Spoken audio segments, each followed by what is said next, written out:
எப்படி வேணாலும் அவங்கவுங்க ஒப்பீனியன் வச்சுப்பாங்க. நீ இவ்வளோதான் வச்சிருக்கீங்க, சீமான்னு பேர் வச்சிருக்கீங்க, நீ ஏன் சீமான்னு வச்சிருக்க, கோமான்னு வச்சுக்க சொன்னால் அவர் வச்சுப்பாரா? அரசியல் பேசுறதுக்கு நமக்கு தகுதி வேணும். நம்ம எல்லாம் பர்ஃபெக்டாக பண்ணினா தான் அடுத்தவங்களை பேசுறதுக்கு தகுதி கண்டிப்பாக இருந்தால் மட்டும்தான் அது பேசணும். அந்த தகுதி சீமானுக்கு என்னை பொறுத்த வரைக்கும் இல்லை. கண்டிப்பாக சொல்கிறேன், உங்ககிட்ட இருக்க யங்கஸ்ட்டு அவங்ககிட்ட தான் போவாங்க. உங்ககிட்ட வரதுக்குன்னு சான்சஸே கிடையவே கிடையாது. அதனால நீ அந்த மைண்ட் செட்லேருந்து நீ வெளியே வந்து முடிஞ்சால் நீயும் விஜய் சைடு போய் நிற்கிறதா உனக்கு நல்லது. சேஃபன் சோப் நான் இருப்பேன். நீ மேலே யாராவது வந்துட்டா என்ன பண்ணுறது நமக்கு மேலே அப்படிங்கிற ஒரு பையனை அவ்வளோ ரொம்ப நாளாக இருக்காரு. அவருக்கு இல்லாத இப்போ வந்த பையனுக்கு வந்துருமோ அப்படிங்கிற ஒரு பயம் கூட இருக்கலாம். அவர் எப்பவுமே மாற்றி தான் பேசுவார் சீமா. இப்போ இல்லை, எப்பவுமே மாற்றி மாற்றி பேசுகிற வேலை தான். அதே மாதிரி ஒரு லேடி ஒருத்தவங்க திட்டிக்கிட்டே இருக்கிறாங்க, இதனால தான் திட்டுறாங்க. இன்னும் நிறைய கொள்கைகள் அவர்கிட்ட எதிர்பார்க்குறோம். வந்தால் மேபி எல்லாருமே அவருக்கு சப்போர்ட் பண்ணுவோங்கிற மாதிரி ஒரு இது இருக்குது. இப்போ திமுக ஆட்சி நடக்குது, என்ன முக்கியத்துவம் கொடுக்காம இருக்காங்க? என்ன சொல்லுங்க, எந்த பஸ்ஸிலும் ஏறலாம், எந்த பஸ்ஸிலும் இறங்கிக்கலாம், மாதம் 1000 ரூபா கொடுக்குறாங்க. இதை விட வேற என்ன வேணும்னு நினைக்கிறீங்க? அவரை பற்றி நான் ஃபஸ்ட்டு ஓட்டு போடும்போது எங்கள் அப்பா வந்து அதிமுக ஆள் தான், ஓகேங்களா? அவர்லாம் பேச்செல்லாம் கேட்கக்கூடாது, நம்ம இண்டிவிஜுவலாக பண்ணணும்னு சொல்லிட்டு எல்லா வீடியோவும் பார்த்து அவர் வீடியோலாம் பார்த்து இன்ஸ்பயர் ஆகி சில்லற காசுலாம் செதற விட்டு போய் சீமான் எப்போது நான் சொல்கிறது பேக் டு 5 இயர்ஸ் பிஃபோர் சொல்கிறேன், ஓட்டு போட்டு வந்துட்டேன். அதுக்கப்புறமா பார்த்தா நிறைய நியூஸ் கேள்விப்படுறேன். எனக்கு பிடிக்கல. அவர் வாய் சவடால் நல்லா பேசுவார் போராட்டத்துக்கு, அவ்வளோதான். மற்றபடி எனக்கு அவர் மேலே பெருசாக இம்ப்ரெசிவாக எதுவும் பண்ணலையே. எனக்கு தெரிஞ்சு அவ்வளோ பேசுகிறவர் நடு ரோட்டுக்கு வந்து ஏதாவது ஒன்று பண்ணட்டும். எனிதிங் அவர் ஏதாச்சும் சாதனை பண்ணணும், ஒரு 10 பேருக்கு பண்ணணும். ஓகே, ஸ்டூடெண்ட்ஸ் மாதிரி ஏன் சூர்யா இருக்காங்க, அவங்க பாலிடிக்ஸ் கூட வரல தான், பட் அகரம் ஃபவுண்டேஷன் நடத்துகிறாங்க. ஸோ அந்த மாதிரி ஏதாவது ஒன்று பண்ணு, அப்புறமா பேச்சு மட்டும் பேசுறது அரசியல் கிடையாது என்ன கேட்டிங்கன்னா. ஸோ அவர் எனக்கு தெரிஞ்சு விஜய் லைக் எதிரியாக கூட கன்சிடர் பண்ண மாட்டார். ஏன்னா பேசுகிறவங்க பேசிட்டு போட்டோம். எனக்கு தெரிஞ்சு திமுக will be a tough contestant, டஃப்பாக இருப்பாங்க அப்படின்னு சொல்லிட்டு இருக்கு. இல்லை, அது வந்து அவருக்கு பயத்தை கொடுத்துருக்கு, வேற ஒன்று. அவ்வளோதான் எடுத்துக்கணும். கிரிட்டிசிசம் வந்து நல்லது தானே. அப்படின்னா என்ன அர்த்தம்னா அவங்கள மேலே இவங்க வந்துருவாங்கங்கிற பயத்தினால தானே அப்படி பண்ணுறாங்க. இல்லைன்னா கண்டுக்கவே மாட்டாங்கல்ல. அந்த மாதிரி அசால்ட்டாக எடுத்துகிட்டு போக வேண்டியது தான். இது சான்ஸ் இல்லை. அவர்கிட்ட உண்மை இருந்திருந்தால் இத்தனை நேரத்துக்கு நல்லா வந்திருக்கணுமே. ஏதோ இல்லை, அவ்வளோதான். விமர்சனம் பண்ணுறது மட்டும்தான் அவர்கிட்டன்றது மாதிரி என்னுடைய இது. ஸோ அதை பற்றி கவலைப்பட வேணாம், அவர் தான் பயப்படுறாரு, நம்ம பயப்பட வேணான்ற மாதிரி எனக்கு இல்லை. சீமானோட 8% வாக்கு விஜய்க்கு போயிடுமான்னு கேட்குறேன். கண்டிப்பாக போகும் தான் நான் சொல்கிறேன். ஏன்னா அவர் விட்ட இவ்வளோ நாள் இருந்தவர் இத்தனை தான் வளர்ச்சியே இல்லையே, அதுலேயே தெரியுது இல்லையா? ஸோ இதெல்லாம் டிப்ரெஸ் ஆகி தான் அவர் எதாவது செய்வாரான்ட்டு எல்லாரும் ட்ரை பண்ணியிருக்காங்க. அது வந்து அதையும் மீறி இவர் ஒரு நல்ல ஒரு இது வருது அப்படின்னும் போது இவருக்கு எல்லாம் போயிருங்கிறதுல ஒரு பயம். எனக்கு பொறுத்தவரையும் தேவையில்லாத வேலை அந்த தம்பிக்கு. பேசாமல் நடிச்சமா வச்சமான்னு இருக்க வேண்டியது. இப்போ தேவையில்லாமல் அது சாதி அரசியல் ஆக்குறாங்க. எனக்கு தெரிஞ்சு ஏதோ வேற சாதி நாங்கள் இப்போ ஏதோ புதுசாக ஒன்று ஒரு சாதியை கொண்டு வராங்க. இளைஞர்கள் மனசை கெடுக்கிறாங்க. சரிதானா? எத்தனை வேலையை விட்டுட்டு நாங்கள் வந்தோம், எங்களுக்கு வேலையே வேணாம், நல்லாவா இருக்கு இந்த கலாச்சாரம். அதனால எனக்கு தெரிஞ்சு தேவையில்ல, நடிச்சுக்கிட்டே அவர் வாட்டுக்கு இருந்துக்கிறது நல்லது. வரவங்க ஊர் அப்படித்தானே சொல்றாங்க. இப்ப திமுக ஆட்சி நடக்குது, என்ன முக்கியத்துவம் கொடுக்காம இருக்காங்க? என்ன சொல்லுங்க, எந்த பஸ்ஸிலும் ஏறலாம், எந்த பஸ்ஸிலும் இறங்கிக்கலாம், மாசம் 1000 ரூபா கொடுக்குறாங்க. இதை விட வேற என்ன வேணும்னு நினைக்கிறீங்க? இது என்னோட கருத்துங்க. பொலிட்டிக்கல் ரீதியாக முதல்ல அரசியல் பேசுறதுக்கு நமக்கு தகுதி வேணும். நம்ம எல்லாம் பர்ஃபெக்டாக பண்ணினா தான் அடுத்தவங்களை பேசுறதுக்கு தகுதி கண்டிப்பாக இருந்தால் மட்டும்தான் அது பேசணும். அந்த தகுதி சீமானுக்கு என்னை பொறுத்த வரைக்கும் இல்லை. ரீசன் என்னென்னா, விஜயகாந்த் சார் கூத்தாடின்னு சொல்லி இதே மாதிரி தான் பண்ணாங்க. ஆனால் விஜயகாந்த் சார் நிறைய பண்ணும்போது அதை எதுவுமே நல்லதை வெளியில் எடுக்கவே இல்லை.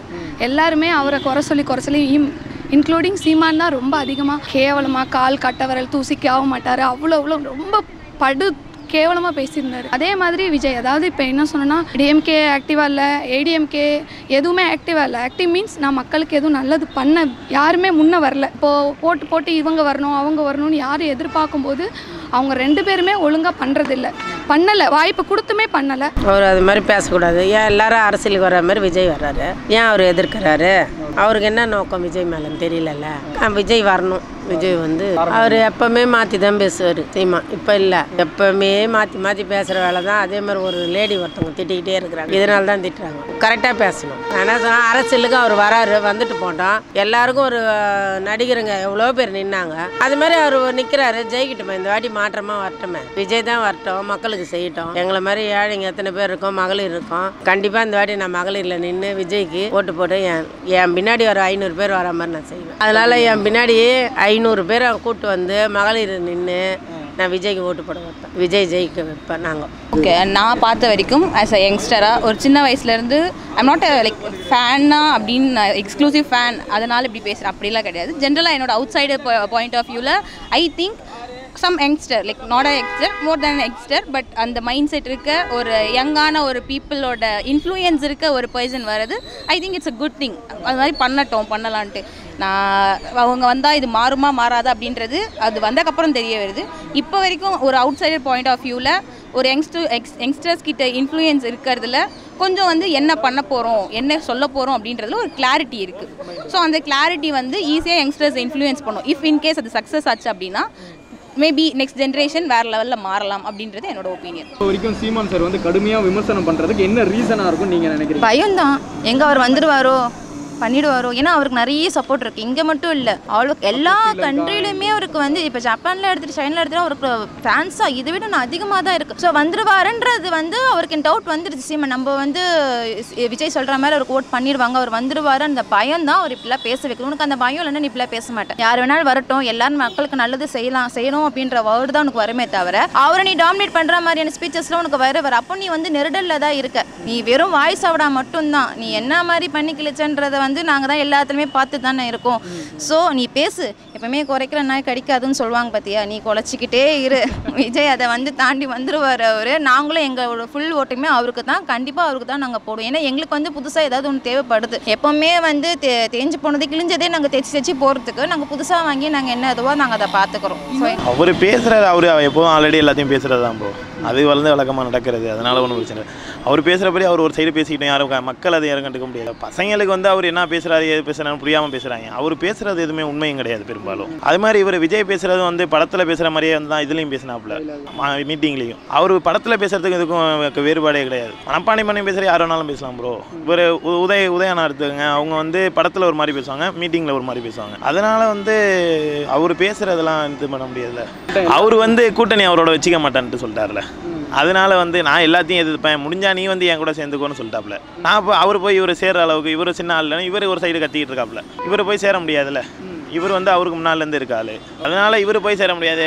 அவர் என்ன நினச்சாரு, விஜய் தம்பி வந்து என் தம்பின்னு சொன்னால் வந்து சேர்ந்துருவாப்புல அப்படின்னு நினச்சிருந்தாப்புல. இவங்க வந்து சேரலை, அதனால வந்து அது இது பண்ணி விட்டாங்க. எனக்கும் பிடிச்சிருக்கு, சேஞ்ச் எதிர்பார்க்குறோம். கண்டிப்பாக அவர் நல்லா வராருன்னா நாங்கள் எல்லோரும் சப்போர்ட் பண்ணுவோம். எனக்கு பொலிட்டிக்கலில் எனக்கு அவ்வளோ இன்ட்ரெஸ்ட் இல்லை, எனக்கு விஜயை பிடிக்கும். ஸோ வந்தால் நல்லா இருக்கும்னு நான் எதிர்பார்க்குறேன். அதை நம்ம இக்னோர் பண்ணிவிட்டு நம்ம பாட்டில் நம்ம கோல் என்னமோ அதை பார்க்க வேண்டியதுதான். அவர்கிட்ட இருக்கிற யங்ஸ்டர் விஜய்க்கு போயிடுவாங்க அப்படின்னு இருக்கலாம், அவரோட தன் பயமாக தான் இருக்கும். மேலே யாராவது வந்துட்டா என்ன பண்ணுறது நமக்கு மேலே அப்படிங்கிற ஒரு பையனை அவ்வளோ ரொம்ப நாளாக இருக்கார். அவருக்கு இல்லாத இப்போ வந்த பையனுக்கு வந்துடுமோ அப்படிங்கிற ஒரு பயம் கூட இருக்கலாம். கண்டிப்பாக ஏற்பட்டிருக்கு, அதனால தானே இந்த அளவுக்கு பண்ணுறாரு. இல்லைன்னா அவர் பாட்டு செம்மையாக விமர்சனம் பண்ணாமல் அவர் பாட்டு தில்லாக இருக்கலாமே. பயம் வந்ததுனால தானே அவர் இந்த மாதிரி பண்ணுறாரு. அதனால் விஜய் சார் வந்து அவரோட கோலை பார்த்துட்டு அவர் பாட்டில் போகணும். இதையெல்லாம் இக்னோர் பண்ணிவிட்டு போனால் எல்லாரோட சப்போர்ட்டும் இருக்கும் அவருக்கு. அப்படி சொல்ல முடியாது. சீமானுக்கு உண்மையாகவே பயம்னு சொல்லலாம் மேபி, அதனால் கூட பேசுகிறாரு அப்படின்னு வச்சுக்கலாம். அவர் பேச்செல்லாம் நாங்கள் கன்சிடரே பண்ணல. ஆக்சுவலி நான் யார் ஃபேனும் கிடையாது. பட் விஜய் வந்து பாலிடிக்ஸுக்கு ஒரு இதுவாக வந்திருக்காரு, போல்டாக வந்திருக்காரு. இது வந்து சும்மா இல்லை, ரணகல பூமி மாதிரி. நம்ம தமிழ்நாடு பாலிடிக்ஸ் வேறு மாதிரி இருக்குது. பிஜேபியிலேருந்து காப்பாற்றுறதுக்கு திமுக வராங்க, திமுக கிட்டேருந்து காப்பாற்றுறதுக்கு வேறு யாருன்னா வரணும். அந்த மாதிரி ஒன்றுக்கு ஒன்று போயிட்டு தான் இருக்குது. ஸோ சீமான்லாம் நான் கன்சிடர் பண்ணலை. ஸோ அப்படி வச்சுக்கோங்க, நோ ப்ராப்ளம் ஃபார் மீ. இல்லை, அவரோடதுலேயே நீங்கள் பார்த்தீங்கன்னா ஒரு வாட்டிக்கு நல்லா இதுவாக ஒரு மாதிரி பேசுவார், அதையே மாற்றி பேசுவார். ஸோ அதெல்லாம் வந்து நம்ம பெருசாக எடுத்துக்க வேணாங்கிறது என்னோட அபிப்பிராயம். கண்டிப்பாக இருக்குது, கண்டிப்பாக. ஏன்னா நாங்களும் ஒரு புதுமையை எதிர்பார்க்குறோம். புதுசாக யாராவது யங்ஸ்டர்ஸ் வந்து நல்லா நம்ம தமிழ்நாடு டெவலப் பண்ண மாட்டாங்களான்னு ஏங்கிட்டு இருக்காங்க எல்லாரும்.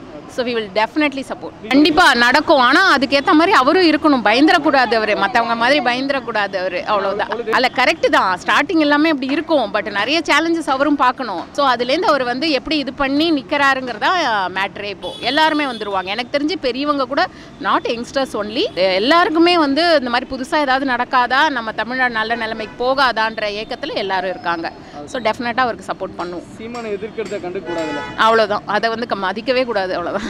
டோன்ட் கேர், அவ்வளோதான். அவர் இப்போ திரை படத்துலேருந்து வெளியே வந்தவர் தானே, அப்புறம் எதுக்கு அவர் விமர்சனம் பண்ணுறாரு? ஆனால் அது உண்மைதான். நாம் தமிழருக்கு நிறையா யங்ஸ்டர் போனதெல்லாம் ஓட்டு விழுந்தது. ஒருவேளை இப்போ பிரிச்சிருவார்ன்ற ஒரு காண்டில் கூட பேசலாமா இருக்கும். ஆனால் என்னோட கருத்து என்னன்னா ஒதுங்கி போகிறது நல்லது. ஆமாம், கண்டிப்பாக யங்ஸ்டர் ஓட்டு பிரியும். யங்ஸ்டர் ஓட்டு கண்டிப்பாக பிரியும், கண்டிப்பாக. அதனால தான் நோவே யங்ஸ்டர்ஸ் வந்து அவர் பேச்சுக்கு அடிமையாக இருக்காங்களே தவிர அவங்களும் ஆக்டிவாக கிடையாது. ஆக்டிவ்னா நான் சொல்கிறது வந்து அவங்க பண்ணுற விதத்தை சொல்கிறேன். அதாவது ஒரு அரசியலில் என்னென்ன பண்ணணும், பின்னாடி என்ன பண்ணிட்டு இருக்காங்களோ அதெல்லாம் எனக்கு ஆக்டிங்காக தான் தருது. இப்போ எல்லாருமே கேமரா, இப்போ 10 வருஷம் முன்னாடி எல்லாம் சீமானோ இல்லை அத்தவங்களோ எப்படி இருந்தாங்கங்கிறது உங்களுக்கும் தெரியும், எனக்கும் தெரியும். ஸோ இப்போ வந்து முக்கால்வாசி எல்லாருமே கேமராக்காக தான் ஆக்டிங் பண்ணுறாங்க.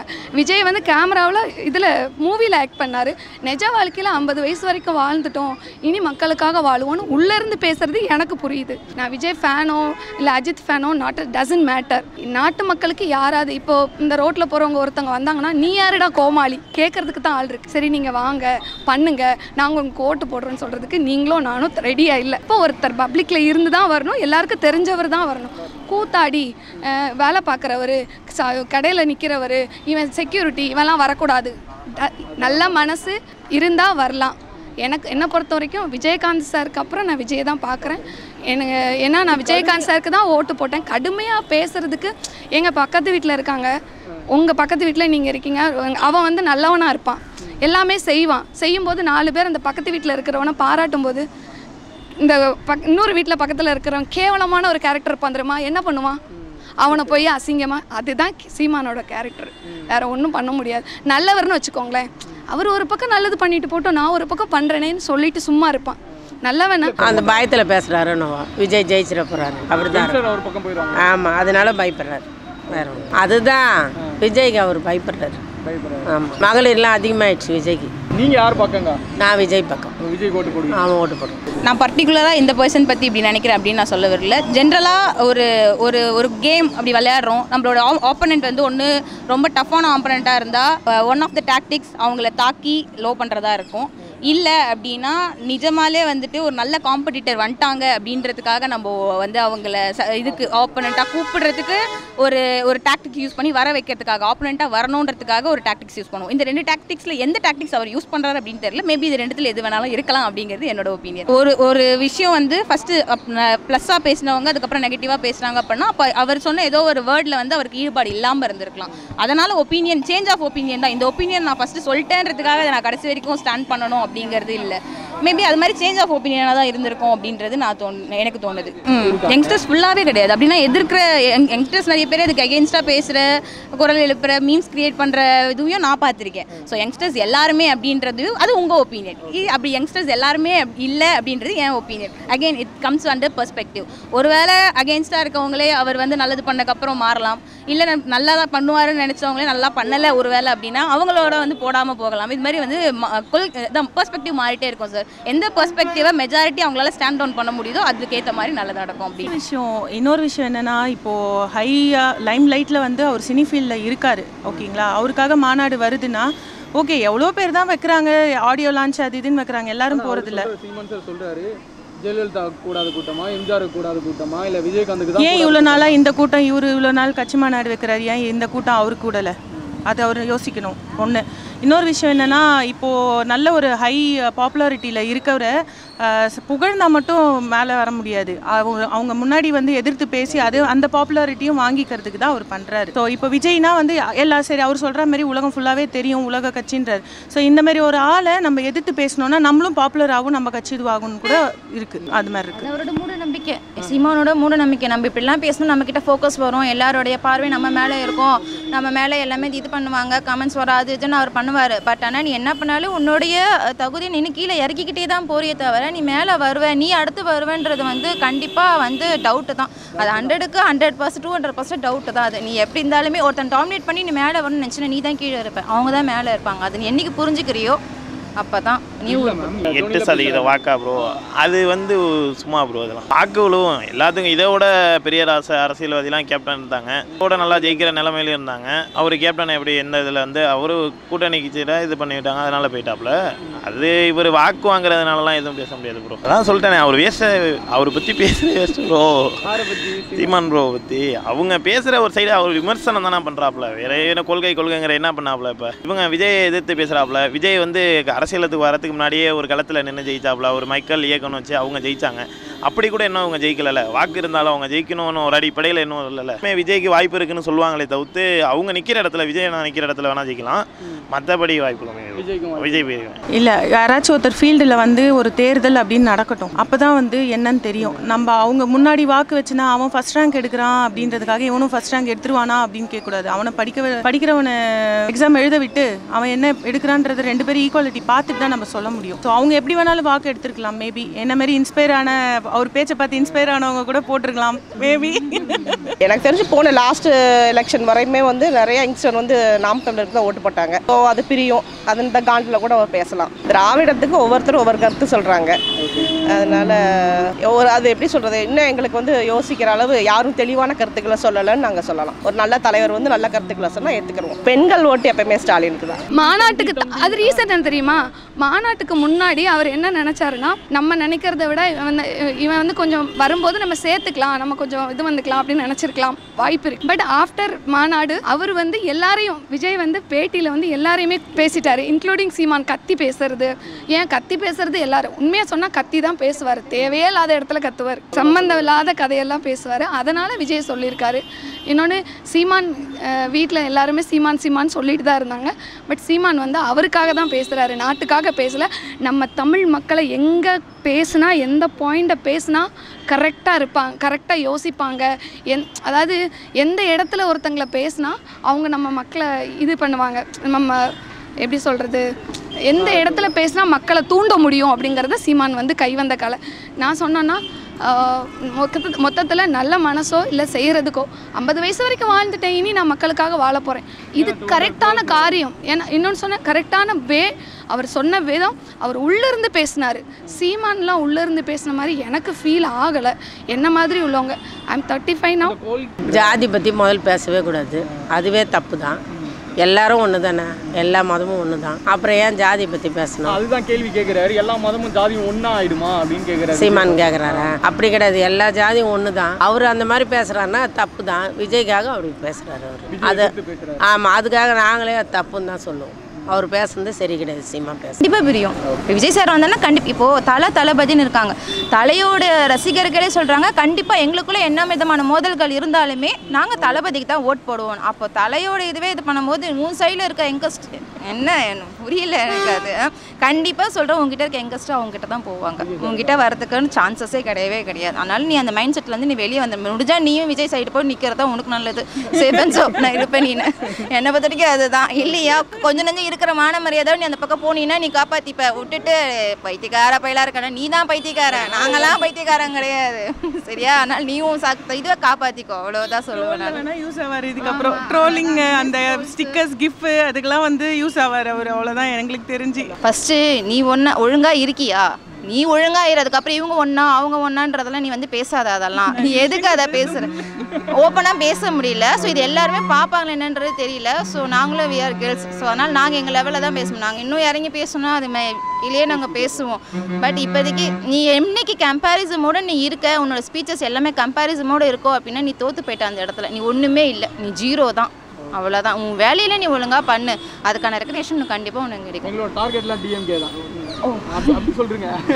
கண்டிப்பாக. இப்போ பாருங்களேன், அவரோட சன் இப்போ அடுத்த துணை முதலமைச்சராம். அப்போ அடுத்து அவரோட பையன் ஒருத்தர் வருவார். அப்புறம் அவருக்கு பிறக்க போகிற பேரங்குழந்தைங்க வருங்க. இப்படியே தான் போயிட்டே இருக்கும், வாழையாக போயிட்டே தான் இருக்கும். ஏன் அப்படி? ஏன் விஜய் சார் வரட்டும், ஏதாவது ஒன்று புதுசாக பிறக்கட்டும், நல்லது நடக்கட்டும், அவ்வளோதான். அவங்க அதை சொல்லிட்டேனே, அவங்களுக்கு வந்து அவங்க ரசிகர் வாக்கு விழுவும். நீங்கள் எப்படியே எல்லாரையும் போய் கேளுங்க, ரசிகராக இருக்கீங்களா, நீங்கள் ஓட்டு போடுவீங்களான்னு கேளுங்க, எத்தனை பேர் ஓட்டு போகிறாங்கன்னு நீங்கள் அப்படியே ஒரு பேட்டி எடுத்துக்கோங்களேன். ரசிகர் ஓட்டு எல்லாமே அவ்வளோதான் பெரும்பாலும் விழுவாதில்ல ப்ரோ. கூட்டம் வந்துச்சுன்னா அவங்க வந்து அவர் சொல்கிற மாதிரி ஹீரோவில் பெரிய ஆள் அவர். இப்போ அஜித் கூட்டம் மட்டும் வராதா ஒரு கூட்டம், அது மாதிரி தானே ப்ரோ இதெல்லாம். கூட்டம் அதனால வாக்கு வச்சு கூட்டத்தை வச்சு வாக்கு பண்ண முடியாது ப்ரோ. கூட்டத்தினாலாம் வாக்கு வராது, அரசியல் தான். அவங்க ஃபீல்டில் இருக்கணும் ப்ரோ. இவங்க பண்ணுறதுனாலலாம் ஒன்றும் வர போகிறது கிடையாது, எதுவும் பண்ண போகிறது கிடையாது. இவங்கெல்லாம் அதுலேருந்து இருக்கவங்க. இது வந்து இதில் இன்னொரு பெரிய விஷயம் என்னென்னா கேட்டால் இது குடும்ப அரசியலுங்கிறாங்க. குடும்ப அரசியல்னு இதெல்லாம் குடும்ப அரசியல் கிடையாது ப்ரோ. இப்போ வந்து இவங்க ஏடிஎம்கே இருந்துச்சு, ஏடிஎம்கேல வந்து அவங்க வாரிசு இல்லாமல் தான் கட்சியே இப்போ உடஞ்சி நாளாக கிடக்கல. அதே மாதிரி இவங்க ஒற்றுமையாக தானே இருக்குது கட்சி, இன்ன வரைக்கும் கட்சி உடையிறது கிடையாதுல்ல. அதே மாதிரி இது வந்து ஒரு தலைமை தான், வீட்டு கட்சி கிடையாது, நாட்டுக்கான கட்சி தான். அது தவிர்த்து குடும்ப கட்சி கிடையாது, அவ்வளோதான். அது அவங்கவுங்க ஒப்பீனியனுங்க. எப்படி வேணாலும் அவங்கவுங்க ஒப்பீனியன் வச்சுப்பாங்க. நீ இவ்வளோ தான் வச்சுருக்கீங்க, சீமான்னு பேர் வச்சுருக்கீங்க, நீ ஏன் சீமான்னு வச்சுருக்க, கோமான்னு வச்சுக்க சொன்னால் அவர் வச்சுப்பாரா? அது அவர் விஜய்னு பேர் வச்சுருக்காருன்னா அவ்வளோதான். ஸோ அதுதான் என்ன கேட்டால் அவங்கவுங்களுக்கு ஒரு கொள்கை இருக்கும், அவங்க வந்திருப்பாங்க. உன்னோட கட்சியில் என்ன இருக்கோ அதை நீங்கள் வந்து கரெக்டாக செயல்முறை கொண்டு வாங்க. அவங்க கட்சியில் என்ன சொல்கிறாங்களோ கொள்கை அதை செயல்முறை கொண்டு வர. எதிர்த்து பேசி ஒன்றும் ஆக போகிறது கிடையாது. என்ன கேட்டிங்கன்னா விஜய்க்குமே அதை தான் நான் சொல்லுவேன். Year after if he uses some other allegations to other parties mean உன்னோட கொள்கை நீ வச்சதை நீ ஃபஸ்ட்டு முடிச்சிரு, அப்புறமா பேசு. ஈவன் ஒர்க்கில் கூட அதை தான் நாங்கள் பண்ணுறோம். நம்ம எல்லாருமே ஒர்க்கே ஒரு தேர்தல் மாதிரி தான் போயிட்டுருக்கு. ஸோ அதனால் சொல்கிறேன் நான். கண்டிப்பாக ஆப்வியஸ்லி எல்லாருமே எங்கள் அம்மா கேட்டிங்கனாலும் விஜய் தான் சொல்கிறாங்க. எங்கள் அப்பா சொன்ன ஆப்வியஸ்லி அவருமே வந்துட்டு இப்போது பார்ட்டி செட் ஆகலன்னும் போது ஓகே ஒரு மாற்றம் வரட்டும், சேஞ்சஸ் வரட்டும், விஜய்க்கு போடுறோம், அவ்வளோதான். விஜயோட கொள்கையே கேவலமான கொள்கை. விஜய் அரசியலுக்கு வர்றது எனக்கும் ஃபஸ்ட்டு பிடிக்கல, ஓப்பனாக சொன்னேன். ஏன்னா எதுக்கு வரணும், தேவையில்லாத ஒரு சாக்கடைக்குள்ளே போயிடும். ஆனால் இப்போது தேவை, தமிழ்நாட்டுக்கு ரொம்ப தேவை. ஏன்னா ஏடிஎம்கேவும் இல்லை டிஎம்கேவும் இல்லை, ஒரு கட்டத்தில் அது அழிஞ்சு தானே ஆகணும் இல்லையா? எனக்கு அதெல்லாம் பற்றி தெரியாது. கொள்கைனா என்ன, மக்களுக்கு நீ என்ன பண்ணுற, அது எல்லாம் ஒரே கேட்டகரியில் தானே இருக்கும் பண்ணுறது. நான் வந்தால் பண்ணுவேன் அப்படிங்கிறது விஜய் ஆல்ரெடி கையில் எடுத்துட்டாரு. ஸ்டடீஸ்லேருந்து எல்லாமே இப்போ திருநெல்வேலி மாவட்டம் அந்த எல்லா ஏரியாலையுமே அவர் கையில் எடுத்து மக்களை சீமான் அந்த மாதிரி எல்லாம் பண்ணலை. அரசியலுக்கு வரதுக்கு முன்னாடி பண்ணல. கூத்தாடிங்கிற சீமான் எங்கேருந்து வந்தார்? முதல்ல சீமான் வந்து தமிழன் இல்லை அப்படிங்கிறது தமிழ்நாட்டு மக்களை அதர் பீப்புள்ஸ்லேருந்து பிரிக்கிறாரு. அதை பிரித்து ரஜினி முக்கியமாக ரஜினி வந்து அரசியலுக்கு வராத காரணம் சீமானும் கால்வாசி எடுத்துக்கலாம். ஏன் தெரியுமா? தமிழன் தான் நாட்டு ஆளணும், தமிழன் தான் ஆளணும்னு சொல்லி ரஜினி வரப்போகணுன்னு ஒரு 2 நீங்கள் ஒரு 60 வயசு மனுஷனாக இருந்து யோசிக்கும்போது நம்ம வரலாமா வேணாவான்னு 2 பக்கம் யோசிக்கும்போது அதை தமிழன் தான் ஆளணும், தமிழன் தான் நம்ம கன்னடக்காரன்னு ஆல்ரெடி நம்மளை சொல்கிறாங்களேன்னு சொல்லிட்டு ரஜினி ஒதுங்கிட்டார். ஏன்னா தேவையில்லை பேசி நம்மளை எதுக்கு. அவர் ஆல்ரெடி ரொம்ப ஹர்ட் ஆகிருக்காரு. நல்ல மனுஷனாக பார்க்கணும், முதல்ல நல்ல மனுஷனான்னு பார்க்கணும். செய்கிறதுக்கு வர்றது யார் வேணாலும் வரவேற்கலாம். ஆனால் சீமானுக்கு பேசுறதுக்கு யாரை பற்றியும் பேசுறதுக்கு தகுதி இல்லை. என்னையுமே ட்ரோல் பண்ணுவாங்க. ஆனால் எல்லாருக்கும் இந்த நாம் தமிழர் கட்சியில் இருக்கிற எல்லா பசங்களுக்குமே தெரியும். ஆனால் அவங்களால அக்செப்ட் பண்ணிக்க முடியாது. ஏதோ ஒரு வகையில் சீமானுக்கு அடிமையாக இருப்பாங்க. அவனோட பேச்சுக்காக இருக்கலாம், அவரோட துடிப்பான பேச்சு என்னாலையும் பேச முடியும், உங்களாலேயும் பேச முடியும். எது வேணுமோ. இப்போ ஒன்று சொன்னால் என்னை பொறுத்த வரைக்கும் சீமான் வந்து ஏதோ ஒரு இதை படிச்சுட்டு வந்து ஏதோ ஒரு இதை வந்து தான் அதை வந்து கதையாக அடித்து சொல்கிறாரு. 2வது பிரபாகரன் சார், அது சார், இந்த சாருன்னு எல்லாம் பற்றி பேசுகிறாருல, அது எல்லாத்தையுமே எதுவுமே உண்மையும் கிடையாது, எதுவும் கிடையாது, நம்ம எல்லாருக்குமே தெரியும். ஆக மொத்தம் அவர் பேசுகிறதுக்கு தகுதி இல்லை.